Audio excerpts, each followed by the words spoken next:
എന്താണ് ഒരു ഫീൽഡിലെ പൊട്ടൻഷ്യൽ എന്നും ഒരു ഫീൽഡിലെ രണ്ട് പോയിന്റുകൾ തമ്മിലുള്ള പൊട്ടൻഷ്യൽ ഡിഫറൻസ് എന്താണ് എന്നും നമ്മൾ പഠിച്ചു.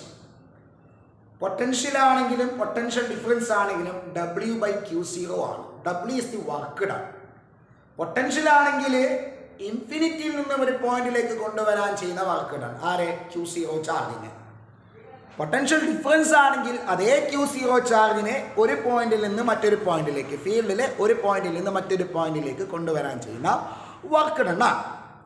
ഇനി നമ്മൾ ഇലക്ട്രിക് ഫീൽഡിനെയും, ഫീൽഡിലാണല്ലോ നമ്മൾ എന്ത് പറയുന്നത്, പൊട്ടൻഷ്യൽ പറയുന്നത്. ഫീൽഡിന്റെ പുറത്ത് പൊട്ടൻഷ്യൽ ഇല്ലല്ലോ, ഉണ്ടോടാ? ഫീൽഡിന്റെ പുറത്ത് നിങ്ങൾ ചാർജിനെ മൂവ് ചെയ്യാൻ വേണ്ടിയിട്ട് ഇലക്ട്രോസ്റ്റാറ്റിക് ഫോഴ്സിൻ്റെതായിട്ട് വർക്ക് ചെയ്യണ്ട. കാരണം എന്താ? ഫീൽഡിന്റെ പുറത്ത് ഇലക്ട്രോസ്റ്റാറ്റിക് ഫോഴ്സ് ഇല്ല. ഓക്കെ, അപ്പോൾ ഫീൽഡിലാണ് നമ്മളിപ്പോൾ ഇലക്ട്രിക് പൊട്ടൻഷ്യൽ പറയുന്നത്. അപ്പോൾ ഈ ഇലക്ട്രിക് ഫീൽഡ്, അതായത്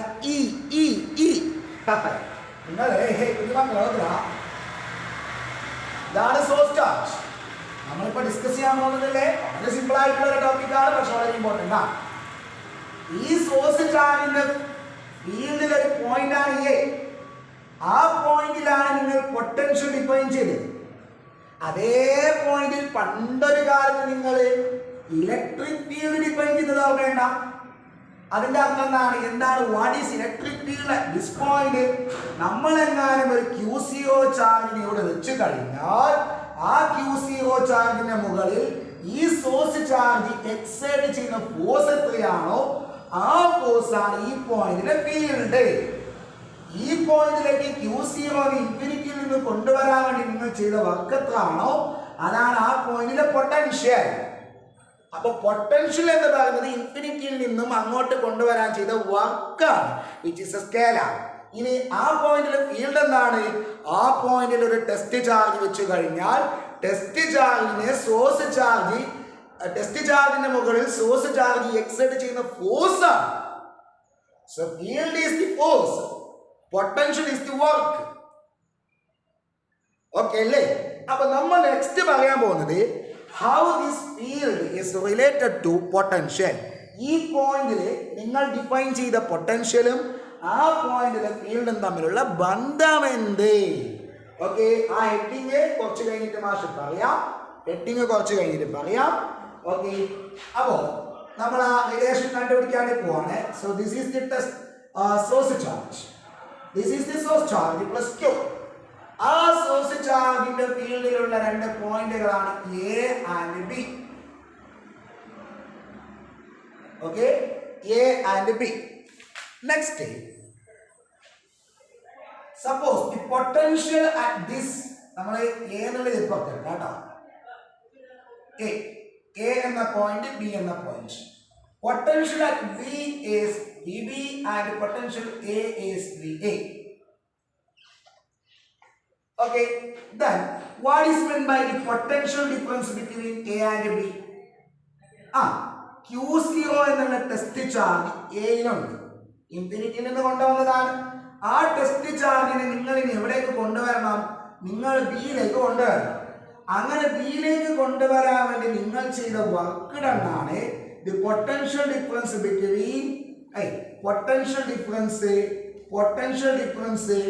between between A and B. That means VB minus VA is actually W A to B by Q0. ഇത് നമ്മൾ കഴിഞ്ഞ വീഡിയോയിൽ പഠിച്ചു കഴിഞ്ഞതാണ്. ഇനി നിങ്ങൾ നോക്കണം, എയിൽ നിന്ന് ബിയിലേക്ക് നിങ്ങൾ ഈ ചാർജിനെ കൊണ്ടുവരുന്നത് മെല്ലെ മെല്ലെ കൊണ്ടുവരാം. ഒറ്റടി കളി കൊണ്ടുവന്നതല്ല, മെല്ലെ കൊണ്ടുവരാം. ഓക്കെ, ശരി. കൊണ്ടുവരണമെങ്കിൽ ഇതിനെതിരായിട്ടുള്ള ഒരു ഫോഴ്സ് അപ്ലൈ ചെയ്യണം. അപ്പൊ ആ ഫോഴ്സ് വളരെ ചെറിയ കുഞ്ഞു ഡിസ്റ്റൻസുകളിലായിട്ടാണ് നിങ്ങൾ കൊണ്ടുവരുന്നത്. ഓക്കെ, നിങ്ങൾ കൊണ്ടുവരുന്നത് ഓരോ ചെറിയ ഡിസ്റ്റൻസുകൾ, നമ്മൾ അതിനെ DL എന്ന് വിളിക്കാം, DL ഡിസ്റ്റൻസുകളായിട്ടാണ്. ഓക്കെ, ഒരു DL ഡിസ്റ്റൻസ് നിങ്ങൾ Q0നെ മൂവ് ചെയ്യിപ്പിച്ചു, അഗൈൻ DL ഡിസ്റ്റൻസ്, അങ്ങനെ കുഞ്ഞു DL ഡിസ്റ്റൻസുകൾ അപ്ലൈ ചെയ്തിട്ട്, DL ഡിസ്റ്റൻസുകൾ മൂവ് ചെയ്തിട്ട് അവസാനം നിങ്ങൾ ഇവിടെ എത്തിച്ചു. അങ്ങനെ ഈടുത്തേക്ക് എത്തുമ്പോൾ നിങ്ങൾ ചെയ്ത ടോട്ടൽ വർക്ക് ഡൺ ആണ് ഈ WA/B എന്ന് പറയുന്നത്. ഓക്കെ, അപ്പൊ അങ്ങനെയാണെങ്കിൽ അത് വളരെ ചെറിയ കുറെ വർക്കുകളുടെ സമ്മല്ലേ ആക്ച്വലി അല്ലേ. അപ്പൊ നമുക്ക് ഇങ്ങനെ എഴുതാം, what is the small work done? Small work done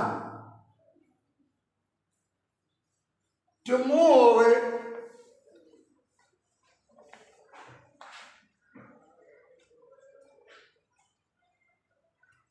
Q0 through a distance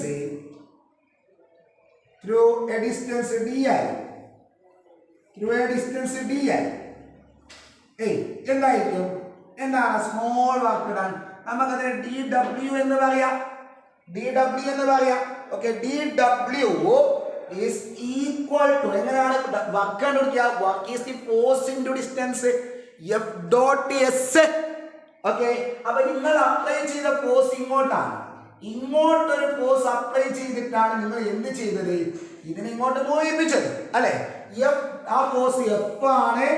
അപ്പൊ നിങ്ങൾ മൂവ് ചെയ്യിപ്പിച്ച ഡിസ്റ്റൻസ് എത്രയാണ്? DL ആണ്. F.DL.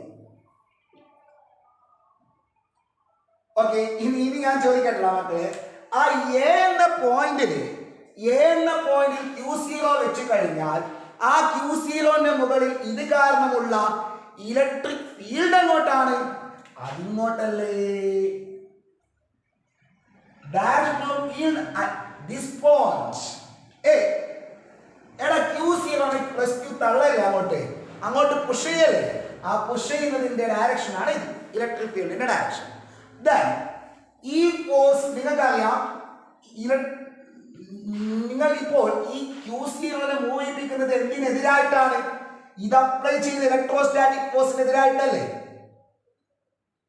ഇത് അപ്ലൈ ചെയ്ത ഇലക്ട്രോസ്റ്റാറ്റിക് ഫോഴ്സ് അങ്ങോട്ടാണ്. അതിന് എഗൈൻസ്റ്റ് ആയിട്ട് ഇങ്ങോട്ടൊരു ഫോഴ്സ് അപ്ലൈ ചെയ്യും. Okay, then how this field is related to force on Q0 പഠിച്ചിട്ടില്ലേ? is equal to F by Q0. അങ്ങനെയാണെങ്കിൽ എഫിന് പകരം ഞാൻ ഇങ്ങനെ എഴുതിക്കൂടാ, Q0 E.dl. പക്ഷേ ഫീൽഡ് അങ്ങോട്ടാണ്, നമ്മൾ അപ്ലൈ ചെയ്യുന്ന ഫോഴ്സ് ഇങ്ങോട്ടാണ്. ദാറ്റ് മീൻസ് ഫീൽഡും ഫോഴ്സും ഓപ്പോസിറ്റ് ആണ്. അതുകൊണ്ട് നമുക്ക് അതെങ്ങനെ എഴുതാം? Q0 E.dl. So this is the small work done. നിങ്ങൾ ചെയ്ത സ്മോൾ വർക്ക് ഡൺ എയിൽ നിന്ന് ബിയിലേക്ക് എത്തിക്കാൻ വേണ്ടിയിട്ട് നിങ്ങൾ ഓരോ കുഞ്ഞു വർക്കുകളായിട്ട് ചെയ്യാണ്. അപ്പൊ ആ സ്മോൾ വർക്ക് ഡണ്ണിന്റെ അളവാണ്. അങ്ങനെ ഇങ്ങനെയുള്ള ഒരുപാട് വർക്കുകൾ ചേർന്നപ്പോഴാണ് ഇത് ഉണ്ടായതാ മക്കളെ, WAB എന്നുള്ള ടോട്ടൽ വർക്ക് ഉണ്ടായത്. അപ്പൊ നമുക്ക് ഇനി ടോട്ടൽ വർക്ക് ഡൺ എന്നുള്ള ഇക്വേഷൻ എഴുതാം. So what is the total work done? Total work done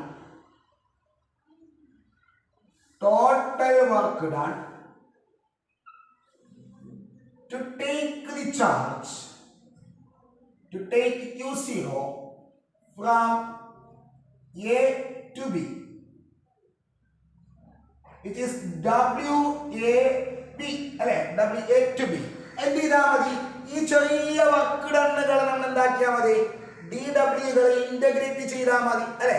ചെറിയ വർക്കുകൾ ഇന്റഗ്രേറ്റ് ചെയ്താൽ മതി. ഇതൊന്ന് ക്ലിയർ ആയി നോക്കി നന്നായിട്ട്. ഓക്കെ അല്ലേ? അപ്പോ എവിടെ നിന്ന് ഇതുവരെയാണ് ഇന്റഗ്രേറ്റ് ചെയ്യുന്നത്? എയിൽ നിന്ന് ബി വരെ അല്ലെ. എയിൽ നിന്ന് ബി വരെ DW എന്ത് ചെയ്യണം? എയിൽ നിന്ന് ബി വരെ A to B ഇന്റഗ്രേറ്റ് ചെയ്യണം. ആ DW. അപ്പൊ ഇതിന്റെ A to B വരെ ഇന്റഗ്രേറ്റ് ചെയ്യണം. Equal to integral A to B കേൾക്കുന്നുണ്ടാ? എന്താ DW? Minus Q0 E.dl. Minus Q0 E.dl. ഇനിയല്ലടാ, ഞാൻ Q0 ഇങ്ങോട്ട് എടുക്കുന്നു. ഇന്റഗ്രേഷന്റെ പുറത്തേക്ക് എടുക്കാം. എന്തുകൊണ്ട്? Q0 is a constant one. So minus പുറത്തേക്ക് എടുക്കാം. Minus A to B E.dl. Okay, ഇനി ആ Q0 ഞാൻ ഇത് ഈക്വൽ ടു ഇങ്ങോട്ട് എടുക്കട്ടാ. അപ്പൊ എന്താ കിട്ടാ? WA to B by Q0 minus A integral A to B E dot D L. പക്ഷേ ഡബ്ല്യു എ ടു ബി എന്താണ്? A to B by Q zero which is V B minus V A, അതായത് potential difference. So potential difference between these two points. എടാ എയും ബിയും തമ്മിലുള്ള potential difference കണ്ടുപിടിക്കാൻ എന്ത് ചെയ്താൽ മതി? എയും ബിയും തമ്മിലുള്ള പൊട്ടൻഷ്യൽ ഡിഫറൻസ് കണ്ടുപിടിക്കാൻ എന്ത് ചെയ്താൽ മതി? മിണ്ടടാ, ഇലക്ട്രിക് ഫീൽഡിനെ ഇന്റഗ്രേറ്റ് ചെയ്യണം. ഇതെന്താ ഇതിന്റെ അർത്ഥം? എന്താ? ഇന്റഗ്രേറ്റ് ചെയ്യണം. ആരെ? ഇലക്ട്രിക് ഫീൽഡിനെ ഇന്റഗ്രേറ്റ് ചെയ്യണം. ഏതിലെ കൂടിയിട്ട്? ഈ ലൈനിലെ കൂടിയിട്ട് integration of electric field along A line. പണ്ട് നമ്മൾ ഇലക്ട്രിക് ഫീൽഡിനെ ഒരു സർഫസിലെ കൂടി ഇന്റഗ്രേറ്റ് ചെയ്തിന്, ഓർമ്മ? ഇലക്ട്രിക് ഫീൽഡിനെ സർഫസിലെ കൂടി ഇന്റഗ്രേറ്റ് ചെയ്തത്. ഇവിടെ നമ്മൾ ഇലക്ട്രിക് ഫീൽഡിനെ ഒരു ലൈനിലെ കൂടി ഇന്റഗ്രേറ്റ് ചെയ്തു. ഓക്കെ, ഇലക്ട്രിക് ഫീൽഡിനെ ഇവിടുന്ന് ഇതുവരെ ഇന്റഗ്രേറ്റ് ചെയ്ത് കഴിഞ്ഞാൽ ആ രണ്ട് പോയിന്റുകൾ തമ്മിലുള്ള എന്ത് കിട്ടും? പൊട്ടൻഷ്യൽ ഡിഫറൻസ് കിട്ടും. അതിന്റെ നെഗറ്റീവ് വാല്യൂ എടുക്കണം. ഓക്കെ, ഇതിനെ നമ്മൾ പറഞ്ഞ പേരാണ് line integral of electric field. സർഫസിലെ കൂടി ഇന്റഗ്രേറ്റ് ചെയ്തപ്പോൾ നമ്മൾ എന്താ വിളിച്ചത്? Surface integral of electric field. അതെന്താണെന്ന് നിങ്ങൾക്ക് ഓർമ്മ ഉണ്ടാവും. നമുക്ക് പറയാം, കുറച്ച് കഴിഞ്ഞിട്ട് പറയാം. ഇതെന്താണ്? This is the line integral of electric field. So when electric field is integrated, a field is integrated along a line from one point to another, the result is the potential difference between those two points. അല്ലേ? അപ്പോ ഇത് potential difference ആണ്. Okay, ഞാൻ എന്താക്കുന്ന അറിയാവൂടാ? Suppose ഇതില് A എന്ന point infinity ആണെന്ന് വിചാരിക്കാം. A is equal to infinity. Okay, B എന്ന പോയിന്റ് ഏതോ ഫീൽഡിലുള്ള ഏതെങ്കിലും ഒരു പോയിന്റ്, ഇതന്നെയാണെന്നുണ്ട്, ഇവിടെ ആവാം, ഏതോ. Suppose that B is any point B, ഏതോ ഒരു പോയിന്റ് ഫീൽഡിലുള്ളതാണ്. അപ്പൊ എ എന്നുള്ളത് ഫീൽഡിന്റെ പുറത്താണ്. നമ്മൾ ഡിഫൈൻ ചെയ്യുന്ന രണ്ട് പോയിന്റിൽ എ എന്നുള്ളത് ഫീൽഡിന്റെ പുറത്താണ്, അതായത് ഇൻഫിനിറ്റിയിലാണ്. ബി എന്നുള്ളത് ഫീൽഡിലുള്ള ഏതോ ഒരു പോയിന്റ്. അങ്ങനെയാണെങ്കിൽ ഇതിൽ വി എ എന്ന് പറയുന്നത് എന്താണ്? V A is zero. ഇൻഫിനിറ്റിയിൽ പൊട്ടൻഷ്യൽ സീറോ അല്ലേ? നമ്മൾ പറഞ്ഞതാണ്. അങ്ങനെയാണെങ്കിൽ ഈ ഇക്വേഷൻ എന്തായടാ? ആ ഇക്വേഷൻ എന്തായി? പറ. V at P, that means potential at any point in the field is equal to negative infinity to P E dot dl. ഇതെന്താണ്? ഇത് potential at a point in the field. ഇത് potential difference between those two points in a field. Okay, അപ്പോ that is potential at a point is the line integral of potential at a point is the line integral of electric field.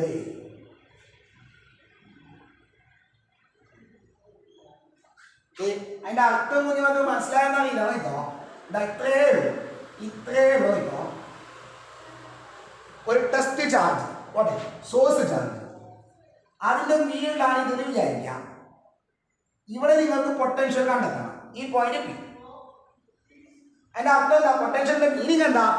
ഇൻഫിനിറ്റിയിൽ നിന്ന് നിങ്ങൾ Q0-നെ ഇവിടുന്ന് ഇരുത്തേക്ക് കൊണ്ടുവരാൻ നിങ്ങൾ ചെയ്ത work done. അതാണല്ലോ നമ്മൾ കഴിഞ്ഞ ക്ലാസ്സിൽ പറഞ്ഞ ഡെഫിനിഷൻ. അതാണല്ലോ. ആ വർക്ക് ഡൺ എത്രയാണ്? ഈ ലൈനിലെ കൂടി നിങ്ങൾ ഇലക്ട്രിക് ഫീൽഡിനെ ഇന്റഗ്രേറ്റ് ചെയ്താൽ മതി, അപ്പ് കിട്ടുന്ന വാല്യൂ. അതാണ് വർക്ക് ഡൺ. ഇവിടുത്തെ പൊട്ടൻഷ്യൽ എന്ന് പറഞ്ഞാൽ ഇവിടുന്ന് ഇരുത്തേക്ക് കൊണ്ടുവരാൻ ചെയ്ത വർക്ക് ഡൺ ആണ്. ആ വർക്ക് ഡൺ എത്രയാണ്? ഇവിടുന്ന് ഇങ്ങോട്ട് ഇലക്ട്രിക് ഫീൽഡിനെ ഇന്റഗ്രേറ്റ് ചെയ്താൽ മതി. ഓക്കെ, അതിനിത് ഈടുത്തോളം ചെയ്യുന്ന ഇന്റഗ്രേഷൻ സീറോ ആയിരിക്കും. കാരണം എന്താ? പുറത്ത് ഫീൽഡില്ലല്ലോ. അപ്പൊ നിങ്ങൾ ഈടുത്തോളം ഇന്റഗ്രേറ്റ് ചെയ്യണം. ആരെ? ഇലക്ട്രിക് ഫീൽഡിനെ ലൈനിലെ കൂടി ഇന്റഗ്രേറ്റ് ചെയ്യണം. മനസ്സിലായ? ഓക്കെ, അപ്പോ ഇനി ഇവിടുത്തെ പൊട്ടൻഷ്യൽ എന്ന് പറഞ്ഞാൽ എന്താ, ഇവിടുന്ന് ഇതുവരെ ഇലക്ട്രിക് ഫീൽഡിനെ ഇന്റഗ്രേറ്റ് ചെയ്യാം. അതിൽ ഇതുവരെ 0 ആണ്, പിന്നെ ഇത് നിർത്തോളം അതാ. ഓക്കെ, ഇലക്ട്രിക് ഫീൽഡിനെ ഇന്റഗ്രേറ്റ് ചെയ്യുക അലോങ് ദി ലൈൻ. പക്ഷെ ഇലക്ട്രിക് ഫീൽഡ് എന്ന് പറഞ്ഞാൽ എന്താ, 1/4πε0 q/r². അതായത് ഡിസ്റ്റൻസിനെ ഡിപ്പെൻഡ് ചെയ്യുന്നുണ്ട്. അതാണ് പറഞ്ഞത്. അതിന്റെ അർത്ഥം എന്ന് പറയാം, ഇവിടുത്തെ പൊട്ടൻഷ്യൽ ആയിരിക്കില്ല ഇവിടുത്തെ പൊട്ടൻഷ്യൽ, കാരണം ഇവിടെ രണ്ട് ഡിസ്റ്റൻസുകൾ ഡിഫറെന്റ് ആണ്. അപ്പൊ ഇതിന്റെ മീനിങ് ആണ് മാഷിപ്പോ പറഞ്ഞത്. ഓക്കെ, ഇനി നിങ്ങൾ ഡിഫൈൻ ചെയ്യുന്ന പോയിന്റുകൾ ഈ 2 പോയിന്റുകളാണെങ്കിൽ ഈ 2 പോയിന്റ് ഈ ലൈനിലെ കൂടി നിങ്ങൾ ഇന്റഗ്രേറ്റ് ചെയ്താൽ, ഈ ലൈനിലെ കൂടിയിട്ട് ഇലക്ട്രിക് ഫീൽഡിനെ ഇന്റഗ്രേറ്റ് ചെയ്താൽ ഈ 2 പോയിന്റുകൾ തമ്മിലുള്ള പൊട്ടൻഷ്യൽ ഡിഫറൻസ് കിട്ടും. ഈ 2 പോയിന്റുകൾ തമ്മിൽ ഇവിടെ നിന്ന് ഇതുവരെ ഇന്റഗ്രേറ്റ് ചെയ്താൽ നിങ്ങൾക്ക് ഈ പോയിന്റിന്റെ പൊട്ടൻഷ്യൽ കിട്ടും. അതിന് മറ്റേ പോയിന്റ് ഇൻഫിനിറ്റിയിലായതുകൊണ്ട് 0 ആയിരിക്കും. അതും പൊട്ടൻഷ്യൽ ഡിഫറൻസ് തന്നെയാണ്. അപ്പൊ ഇതിലെ കൂടി ഇന്റഗ്രേറ്റ് ചെയ്താൽ ഇവിടുത്തെ പൊട്ടൻഷ്യൽ കിട്ടും, ഇതിലെ കൂടി ഇന്റഗ്രേറ്റ് ചെയ്താൽ ഇവിടുത്തെ പൊട്ടൻഷ്യൽ കിട്ടും. ഈ ലൈനിലെ കൂടി ഇന്റഗ്രേറ്റ് ചെയ്താൽ ആരെ ഇലക്ട്രിക് ഫീൽഡിനെ ഇന്റഗ്രേറ്റ് ചെയ്ത് കഴിഞ്ഞാൽ നിങ്ങൾക്ക് ഈ 2 പോയിന്റുകൾ തമ്മിലുള്ള പൊട്ടൻഷ്യൽ ഡിഫറൻസ് കിട്ടും. ഓക്കെ അല്ലേ? Okay, potential at A point is the negative line integral കേട്ടോ. ഓർമ്മയാണ്, negative line integral of electric field. ഇനി നിങ്ങൾ എന്നാലും ഈ ഒരു സർഫസിലെ കൂടി ഇലക്ട്രിക് ഫീൽഡിനെ ഇന്റഗ്രേറ്റ് ചെയ്താലോ, മുമ്പ് പഠിച്ചത് ഓർമ്മിപ്പിക്കുകയാണേ. ഈ ലൈനിലെ കൂടി ഇന്റഗ്രേറ്റ് ചെയ്യുന്നതിന് പകരം ഇലക്ട്രിക് ഫീൽഡിനെ സർഫസിലെ കൂടി ഇന്റഗ്രേറ്റ് ചെയ്താലോ, ആ സർഫസിലെ കൂടിയിട്ടുള്ള ഫ്ലക്സ് കിട്ടും. ഓക്കെ, ഇമ്പോർട്ടൻ്റ് ആയിട്ടുള്ള നോട്ട് 2 പോയിന്റുകൾ. ഓക്കെ, ഒന്നെന്താണ് negative line integral of first point, negative line integral of electric field is the potential is the negative line integral of electric field. അതേസമയം closed surface integral of electric field E dot ds is the flux. രണ്ടും ഓർമ്മയിൽ കൊണ്ടുവരണം. Okay അല്ലേ?